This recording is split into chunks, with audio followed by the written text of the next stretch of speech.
안녕하세요. 지금 이 사람 임수민입니다. 살다 보면 예상치 않은 일 때문에 인생의 방향이 바뀌기도 하죠. 국내 분석화학 분야 권위자인 충남대 화학과 이계호 명예교수는 16년 전 가족을 암으로 잃고 나서 올바른 먹거리에 대해 관심을 갖게 됐다고 합니다. 많은 암 환자와 그 가족들은 암에 특효가 있다고 하면 과학적인 효과가 입증되지 않았어도 지푸라기라도 잡는 심정으로 엄청난 비용을 들여서라도 구입하게 된다고 하는데요. 이계호 교수도 그런 유혹에 넘어간 적도 있다고 합니다. 가족을 잃고 건강의 기본부터 챙겨야겠다고 결심하고 바른 먹거리 학교를 세운 이계호 교수 지금 만나봅니다.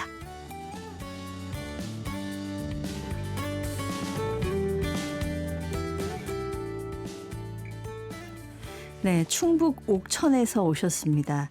먹거리 전도사로 워낙 유명하셔가지고요. 우리 청취자분들 굉장히 반가우실 것 같아요. 이계호 교수님 어서 오세요. 네, 안녕하세요. 반갑습니다. 이계호 교수입니다. 네, 워낙 방송도 많이 하셔서 다니시면 알아보는 분들도 많으시죠? 네, 뭐 길거리에서 알아보시는 분도 많고요. 특히 예. 제가 제일 곤란할 때가요. 네. 식당에서 밥을 먹을 때 예. 제가 무슨 밥을 먹냐고 직접 테이블까지 확인하러 오시는데 오실 필요 없이 메뉴 보면 될 텐데 말이죠. 네, 네. 굉장히 관심을 갖고 있는 분들이 많은 것 같더라고요. 알 것 같아요. 왜냐하면 맨날 이런 거 먹어야 좋다, 이런 건 안 좋다, 이런 말씀을 하시니까 과연 저 교수님은 뭘 드시나 저 같아도 궁금하거든요. 근데 이제 그건 좀 잘못하신 것 같아요. 네.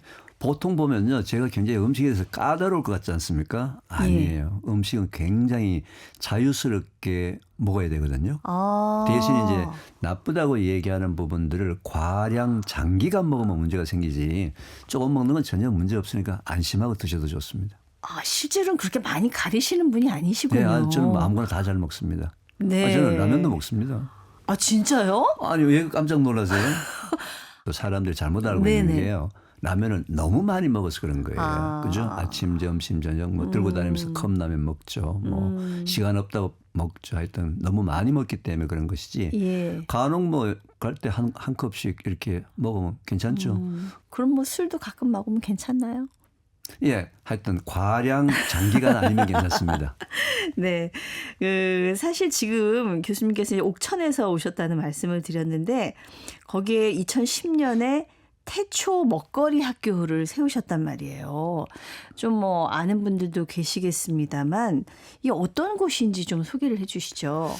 2010년 7월에 시작을 해서요. 네. 지금까지 15년 동안의 태초 먹거리라는 프로그램을 진행하고 있는데 처음에 시작할 때는 암 환우분들 대상으로 무료로 시작을 했어요. 아. 지금까지 무료로 현재 하고 있는데요. 한 몇 개월 전에 유료 15,000원을 받는데요. 예. 노쇼가 너무 많아가지고요. 아, 예약을 안 지키시는 예, 분들이. 그러니까 날씨가 조금 나쁘면 안 오시는 분들이 있는데 뒤에 대기자가 많은 편이거든요. 네. 그럼 못 온다고 전화 연락을 해 주시면 될 텐데 전화 연락도 안 해 주셔가지고 아이고. 15,000원을 받으니까 참 신기하게도 노쇼가 100% 사라졌습니다.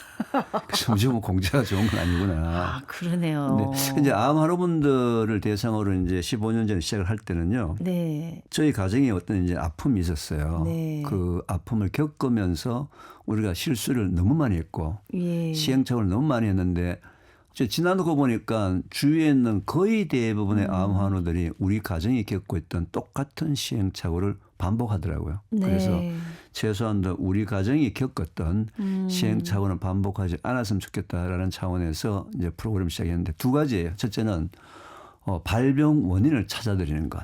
아. 암 환우는 병원에 가서 표준 치료는 원인을 고치는 게 아니거든요. 네. 증상을 치료한단 말이에요. 예. 원인은 본인이 삶 속에서 최소한 5년 이상 뭔가 반복되고 있는 것들이 있는데 네. 그 원인들을 제가 이제 찾도록 도와드리고 또 찾아서 개선하도록 도와드리고 그다음에 두 번째는 보통 이제 뭐 그 표준 치료하고 5년 지나면 완치됐다 이렇게 얘기하잖아요. 네. 암에는 완치라는 단어를 사용할 수가 없는 게요. 본인의 그 발병 원인이 고쳐지지 않고 만약에 면역력이 또 떨어진다면은 10년, 15년, 20년 뒤에 가서 또 재발할 수 있거든요. 그렇죠. 그래서 이제 발병 원인 찾는 일 한 가지하고 두 번째는 면역력을 원래대로 회복해서 유지하는 일. 그 두 가지에 대한 구체적인 내용들을 좀 말씀드리는데, 근데 요즘은 이제 그 암 환우분들이 참석하는 그 숫자가 한 20-30%. 네. 나머지 70 내지 80%가 이제는 건강에 관심을 갖고 있는 일반인들이 아이들과 함께 가족들이 와서 네. 예방하는 프로그램의 성격이 많이 바뀌었어요. 지금은. 사실은 걸리기 전에 우리가 대비하면 얼마나 그렇죠. 좋겠어요. 그래서 저는 오히려 좀 감사하게 생각을 하죠. 예방하는 프로그램은 또 아이들하고 네. 같이 가족 단위로 오니까 너무 감사한 거죠. 근데 사실 우리가 발병 원인을 알면 좋지만 이게 아직 현대 의학으로 이게 발병 원인을 정확히 알 수 없는 거 아닌가요? 정확히는 알 수 없지만서요. 예. 이제 제가 태초막걸리 강의 자체가 발병 원인을 약 한 5, 60가지 정도를 나열을 하거든요. 네. 그 나열하게 되면 자기가 거기서 보면 되게 보면 복합적이에요. 예. 먹거리도 있고 생활 습관도 있고 그다음에 환경 중에서도 정신적인 환경인데 가장 큰 것이 이제 스트레스 네. 관련되는 부분들을 가지고 이제 찾다 보면은 그래도 자기가 이건 내가 못 지켰구나. 이건 내가 고쳐야 되겠구나라는 그런 부분이 눈에 보이거든요. 네. 사람은 다 달라요. 그래서 정확하게 발병 원인을 찝어낼 수는 없지만서도 그래도 자기가 이것 때문에 내 건강이 나빠지고 면역력이 떨어진 것 같다라고 해서 이제 그걸 개선하는 삶을 살도록 이제 네. 도와드리는 거죠, 프로그램에서. 제가 궁금한 것은요. 이 암에 발생하는 데 있어서 어떤 이런 후천적인 이런 요인과 선천적인 요인 중에서 어떤 게 더 크다고 보십니까? 오랫동안 보셨잖아요. 이미 그건 과학적으로 증명이 됐어요. 아, 그래요? 그럼요. 네. 과학적으로 증명이 돼가지고요. 우리가 부모로부터 물려받은 유전자에 의해서 그 사람의 운명이 결정된다. 이걸 유전학이라 그래요. 네. 그런데 부모로부터 물려받은 아무리 나쁜 유전자를 갖고 있다 하더라도 그 사람이 어떤 음식을 먹고 어떤 생활 습관을 가지고 어떤 환경에서 사느냐에 따라서 그 나쁜 유전자가 발현이 될 수도 있고 네. 숨어 있을 수도 있거든요. 그걸 예. 후성 유전학, 에피제네틱스라고 얘기하는데 지금 시대는 에피제네틱스 시대입니다. 네. 여러분의 운명은 스스로 결정할 수가 있습니다. 예, 굉장히 희망적인 말씀을 그럼요. 해주셨어요. 왜냐하면은 이게 가게 우리 부모님도 우리 뭐 할아버지도 이랬는데 되게 불안해하시는 분들 많거든요. 그것 때문에 네. 가장 불행해진 스타가 있습니다. 제가 누군지 알 것 같아요. 미국의 유명한 졸리. 여자분 엔젤리나 졸리. 네. 엔젤리나 졸리가 이제 요즘에 유전자 검사를 하잖아요. 네. 유전자 검사를 해보니까 BRCA 타입 1, 2라는 두 개의 유방암 유전자가 발견이 된 거예요. 네. 그 요거는 이제 부모로부터 물려받았단 말이에요. 예. 그리고 자기 또 이제 가족들하고 보니까 유방암에 이제 병력이 있는 사람이 있으니까 이제 부모로부터 유방암 인자를 물려받았으니까 그때부터 걱정이 되는 거죠. 그래서 결국은 유방암에 걸리지 않았는데도 불구하고 네. 자기 가슴을 전절제를 해버렸거든요. 그때 굉장히 사실은 화제가 됐어요. 그렇죠. 만약에 그 사람이 에피제네틱스에 대해서 진작에 알았다면 절대로 그런 행동을 안 해도 되는 거죠. 네. 그 사람은 유전학만 지금 고민한 거죠. 그러니까요. 물론 뭐 본인의 선택입니다마는 네. 거기에 대해서는 생각들이 좀 이렇게 저렇게 갈리실 수 있겠다 그런 생각이 들어요. 근데 이 태초 먹거리 학교 얘기를 하다가 이제 뭐 정말 무료로 운영을 하시다가 이제 15,000원 받는다 그러는데 운영이 어떻게 됩니까? 이제 어차피 이 부분은 예. 제가 이제 우리 가정의 어떤 아픔을 겪으면서 네. 이건 어떤 돈을 떠나서 다음 세대, 우리 젊은 세대의 그 미래를 위해서 그냥 해야 되지 않을까 의무로서, 왜냐하면 기성세대로서 네. 그 의무감 때문에 현재 하고 있다고 생각하시면 될 것 같습니다. 가족 얘기고 아픈 얘기라서 그렇긴 합니다만은 이제 암으로 사실은 정말 사랑하는 따님을 잃으셨잖아요. 그렇죠. 20대 예. 초반에 뭐 아무도 예상하지 못했던 그러니까 네.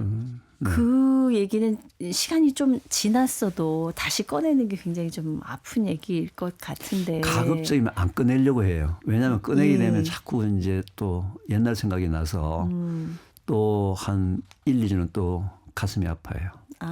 네, 그래서 네. 가급적이면 안 꺼내려고는 하는 편입니다.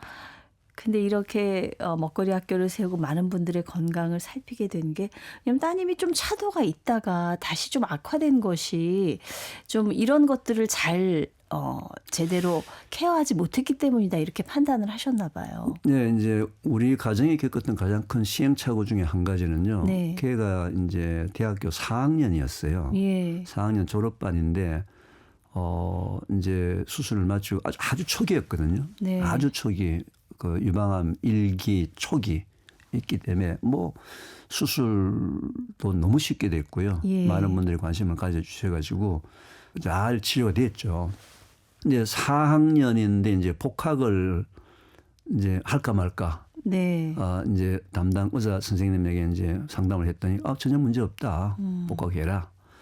근데 얘가 전공이 산업 디자인과예요. 네. 산업 디자인과인데 산업 디자인과는 졸업할 때 졸업 작품이 있더라고요. 그렇죠. 졸업 작품 예. 전할 때 뭐 몇 달씩 밤새고 그렇죠. 그런다고 저는 그러더라고요. 대전에 있는데 이제 학교가 서울에 있었기 때문에 네. 혼자서 이제 자취하면서 1년을 친구들하고 거의 잠을 안 잤더라고요. 제대로 굉장히 먹지도 막 않고. 진짜 열심히 그렇죠. 열정적인 걔도 굉장히 열정적인 그런 아이인데 딸이었군요. 예.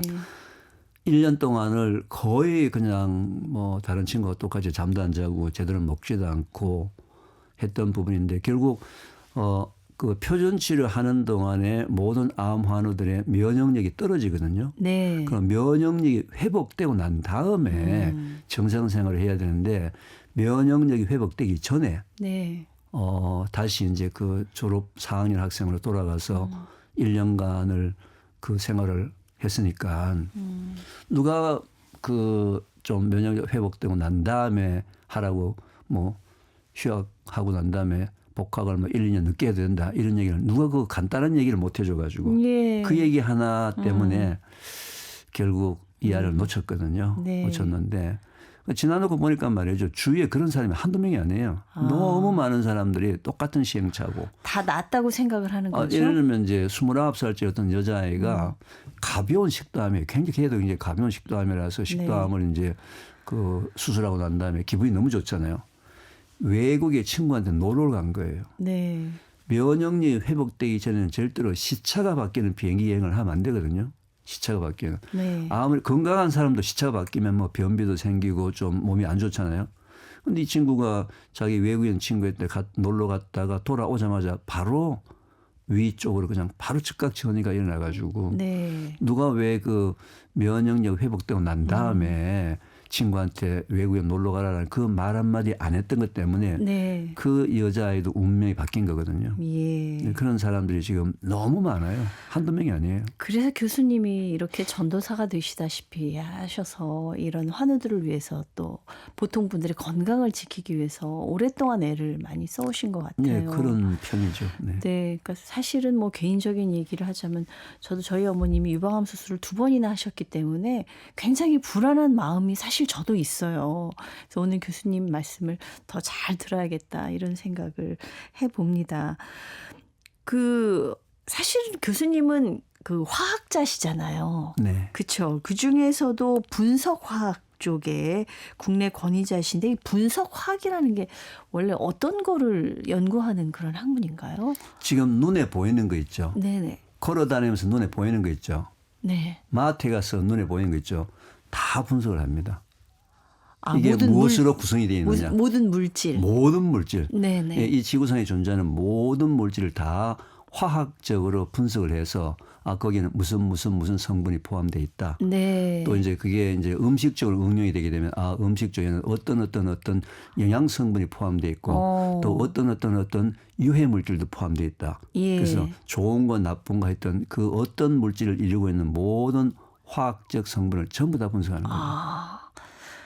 특히 그럼 교수님 그 중에서도 그럼 식품 분석을 주로 하게 되신 건가요? 원래 제가 이제 미국에서 학위를 마치고 충남대학교에 이제 부임을 했을 때는 네. 주로 반도체, 첨단 신소재 뭐 이런 것들을 분석하다가 농림부는 이제 식약처에서 우리나라 사람들이 먹고 있는 모든 종류의 상업용 먹거리, 네. 1차 농축수산물, 2차 가공식품에 대해서 분석을 해 주세요 해서 지난 25년 동안에 대한민국 사람들이 먹고 있는 모든 먹거리를 전수조사를 하고 있거든요. 그래서 그걸 어떻게 다 하죠? 그렇죠. 이제 그 매년 했던 것이 벌써 25년을 했으니까요. 그래서 현재 우리나라 사람들이 먹고 있는 상업용 먹거리의 과거와 현재를 가장 많이 알고 있는 과학자거든요. 신제품들이 막 쏟아지잖아요. 예, 그런데 이제 그 먹거리들이 좀 문제가 있다는 거예요. 문제가 있는 게 뭐냐면은 원래 먹거리가 이 세상에 존재하는 이유가 예. 인간에게 필요한 영양 성분을 공급해 주기 위해서 필요한 거거든요. 그렇죠. 먹거리 존재 목적이. 네. 근데 이게 불과 1900년 이후에 사람들이 모여 살다 보니까 네. 대량 생산을 하기 시작했어요. 소위 이제 상업용으로 식품들을 대량 생산한 것이 불과 200년밖에 안 됐단 말이에요. 그게 사실은 감사한 일인데. 이제 감사한 일인데 문제가 어디서 발생됐느냐. 예. 자, 상업용으로 대량 생산하다 보니까 경제성 원리가 들어오기 시작했어요. 그렇죠. 최소의 투자에 최대의 이익을 남기는. 네. 지금 현재 전 세계에 식품 생산하시는 사장님의 우선순위 1번이 네. 소비자의 건강일까요? 돈 버는 걸까요? 정말 안타깝게도 제가 소비자의 건강을 택할 수가 없네요. 그렇죠. 네. 그게 잘못됐다고 얘기는 못해요. 네. 물론 그분들 중에서는 우선순위 2번이 소비자의 건강인 사람은 있을 수 있지만 네. 그래도 그 사람의 우선순위 1번은 뭐예요? 돈을 버는 거예요. 예. 그래서 의외로 지금 우리가 사 먹고 있는 상업용 먹거리 중에서는 상당히 많은 부분들이 돈을 벌기 위해서 만들어진 것이라서 네. 자연의 법칙을 어긴 먹거리가 참 많습니다. 그래서 이제 제가 태초 먹거리에서 자 이런 이유 때문에 자연의 법칙을 어겼으니까 우리 이런 먹거리는 좀 빼가 봅시다. 라고 한다면 점점 원래의 먹거리 좀 가까이 가겠죠. 왜? 대안이 예. 많이 있으니까. 먹거리 예. 대안이 많이 있으니까. 그죠? 그렇게 해서 좀 먹거리 부분에도 좀 정리해야 될 내용들이 좀 많이 있는 편입니다. 근데 사실 우리 뭐 인스턴트 식품 주로 얘기하시는 게 그렇다면 우리 요즘 뭐 밀키트도 많이 먹고 그러는데 이제 그런 것들이 좀 거기에 해당이 되겠죠? 당연히 해당이 됩니다. 당연히 해당이 되고요. 아까 이제 언뜻 개인사를 얘기를 하셨는데 네. 이제 아나운서님 어머님도 이제 유방암 수술 네. 2번 하셨다 그랬잖아요. 네, 네. 우리나라가요. 20대, 30대 유방암 환자 숫자가 다른 나라 미국에 비해서는 한 3배, 4배가 더 많아요. 왜 그럴까요? 이유가 있어요. 예. 특히 어머님 같은 경우도 이유가 있을 수 있는데요. 자, 유방암의 발병 원인은 종류가 여러 가지가 있는데요. 그중에 가장 큰 원인 중에 하나가 에스트로겐 같은 여성 호르몬이 네. 나이가 들어가면서 줄어들어야 되는 거거든요. 예. 왜 줄어드냐면 이제 여성들의 갱년기 폐경기가 있잖아요. 그렇죠. 갱년기 폐경기는 여성 호르몬이 줄어드는 시기예요. 네. 그래서 호르몬 대사의 균형이 깨지니까 힘든 시기를 겪거든요. 왜 줄어드냐면은 여성 호르몬이 계속 나온다는 얘기는 배단이 돼서 임신을 할 수 있다는 거예요. 네. 그래서 나이가 들어가게 되면 임신할 필요가 없잖아요. 그죠? 그렇죠. 이제 혼자서 좀 멋지게 살아봐야 될 거 아니에요. 예. 애 뒷바라지 안 하고. 그런데 여성 호르몬이 줄어드는 것이 자연의 법칙인데 여성 호르몬이 과다 분비가 유방암의 가장 큰 원인 중에 하나예요. 근데 나이가 들면 이제 막 여성 호르몬 섭취하라고 주변에서들 어떤 회춘의 어떤 비결처럼도 얘기하거든요. 네, 근데 그게 자연의 법칙에 어긋나는 거거든요. 예. 여성들이 이제 갱년기 폐경기 때 여성 호르몬이 계속 나온다는 얘기는 네. 70, 80, 90대 가지고 애 놓을 수 있다는 거예요. 생각해 보셨어요? 그건 뭐 세계 토픽에나 나올 일이죠. 아니 누구나가 만약에 자연의 법칙에서 나이가 들어가는데도 불구하고 예. 여성 호르몬이 계속 나온다면은 70, 80, 90 가지고 애 놓는다 그러면 그 여자 인생이 어떻게 됩니까? 너무 힘들죠. 그렇죠. 그래서 이제 예. 50 근처에서 애 놓지 말라고 지금까지 애 놓고 뒷바라지하고 고생 실컷 했으니까 남은 인생은 한번 이제 혼자서 잘 살아봐라라고 여성 호르몬이 줄어드는 것이 자연의 법칙인데 여성 호르몬의 과다 분비가 유방암의 가장 큰 원인이다 이 말이에요. 근데 왜 우리나라가 그렇게 더 심한 거죠? 아, 제가 이제 지금까지 그 많은 유방암 환자분들을 만나서 얘기를 해보고 조사를 해봤을 때요. 네. 우리나라의 젊은 여성들의 유방암 환자 숫자가 다른 나라에 비해서 많은 원인 중에 한 가지. 네. 제 눈에 띄는 게 기름에 튀긴 음식을 너무 많이 먹어요. 튀기면 뭐 고무신도 튀기면 맛있다잖아요. 어릴 때부터 예. 유치원 때부터 30대까지 여성들의 간식의 거의 대부분 다가 튀겼어요. 그렇네요. 예. 근데 그 기름 튀기게 되면요. 기름이 일단 산화 지질로 바뀌고 네. 특히 이제 호르몬 대사에 영향을 주기 때문에 성조숙증이라든지 뭐 여러 가지 이 호르몬 대사의 균형들이 어릴 때부터 깨지기 시작하는 거죠. 예. 그래서 저는 좀 이 튀긴 음식을 먹지 마라가 아니고 안 먹을 수는 없으니까. 우리가 외국 분들보다 많이 튀긴 음식 많이 먹나요? 훨씬 많이 먹죠. 뭐 전부 다 튀겼죠. 뭐 지금 간식 생각해 보세요. 머리 생각나는 간식 한번 생각해 보십시오. 뭐 안 튀기겠나요? 튀길 수 있는 건 다 다 튀기더라고요. 튀기죠. 그다음에 예전엔 말이죠. 아이고. 그래도 한 10년 전에는 전이라는 게 있었어요. 전은 뭐예요? 기름에 굽는 거잖아요. 네. 요즘은 전도 전부 튀깁니다. 이게 구우려면 자꾸 뒤집어야 되잖아요. 아, 튀기는 게 간편하네요. 그렇죠. 훨씬 간편하죠. 그냥 펄펄 끓는데 얻다가 던져놓으면 빼면 돼요. 되니까. 그렇죠. 구우려면 계속 이렇게 왔다 갔다 하면 손이 가야 되지 않습니까? 이것도 경제성의 원리네요. 결국 경제성의 원리입니다. 예. 네. 근데 그래서 우리나라 20대, 30대 유방암의 발병률을 낮추려면요, 무조건 튀긴 음식, 기름에 하여튼 구워서 먹는 음식의 양을 절대 줄여야 합니다. 네. 저는 최소한 더 한 10분의 1 이상 줄여야 한다 이렇게 주장을 하고 있거든요. 네. 아니 우리 교수님은 어떻게 근데 화학자가 되셨어요? 원래 이제 제가 과학자가 되려고 마음을 먹었던 것은요, 예. 중학교 2학년 때예요. 중학교 2학년 때에 그때 제가 대구에 있는 이제 중학교를 다녔는데 경상북도 학생 과학 경연대회라는 게 있었어요. 네. 경상북도 내에서 이제 중학교 1학년, 2학년, 3학년들이 모여가지고 이제 과학에 대해서 시험도 치고 예. 또 과학에 대해서 뭐 개구리 해부해가지고 이게 창자도 붙이고 뭐도 붙이고 이런 과학 경연대를 했는데 굉장히 호기심 많은 소년이셨던 그렇죠. 것 같아요. 거기서 예. 이제 제가 우리 학교 대표로 나가서 3등을 했어요. 입상을 했단 말이에요. 네.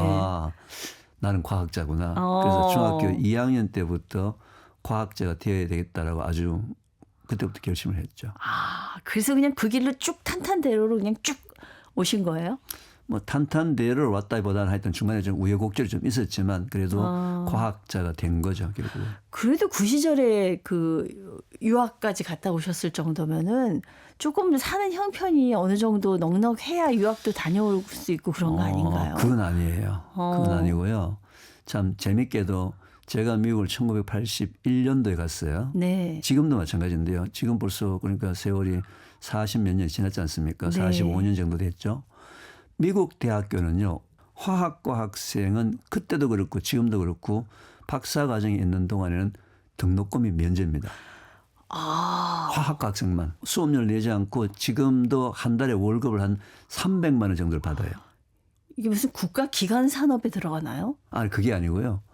보통 이제 우리나라도 마찬가지면서도 네. 1학년 때에 모든 이과 학생들 약대, 농대, 공대, 수의대 모든 이과 학생들은 1학년 때 일반 화학, 일반 물리, 일반 생물 중에 교양 과목을 한 과목을 선택하게 돼 있어요. 네. 근데 선택하는데 거의 대개다가 화학을 많이 선택해요. 예. 그럼 이제 강의는 교수님이 큰 강의실에서 200명, 300명을 모아놓고 하는데 일반 화학 실험, 실험을 하는 경우는 항상 20명씩 네. 단위를 묶여가지고 거기에 교사가 대학 원생이 예. 이제 그 실험 조교로 들어가는 거예요. 예. 그럼 실험 조교로 들어가게 되면은 누구를 가르치는 소위 인스트럭터가 되게 되면은 그 학교에서 수업을 9학점까지는 돈을 내지 않아요. 아, 돈 안 드는데 찾아서 가신 거예요? 그러면? 아니요. 지금 현재도 지금도 모든 미국 대학교에서 화학과에 있는 박사과정 학생들은 자기 돈으로 공부하는 학생이 한 명도 없어요.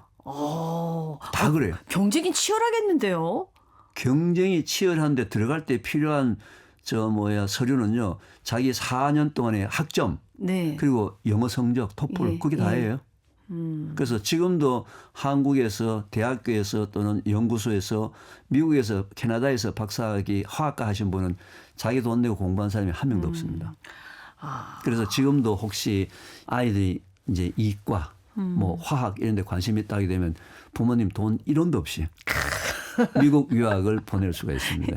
네. 이제 몰리겠는데 안 그래도 사실 화학이 이제 어떤 그런 과학 분야의 기초 학문이기도 하고 또 유망한 학문이기 때문에 네, 맞습니다. 예, 많은 아직도 인기가 많은 걸로 알고 있는데 이런 또 혜택이 있는 줄은 또 몰랐습니다. 네, 그게 유일하게 저는. 화학과가 그래요.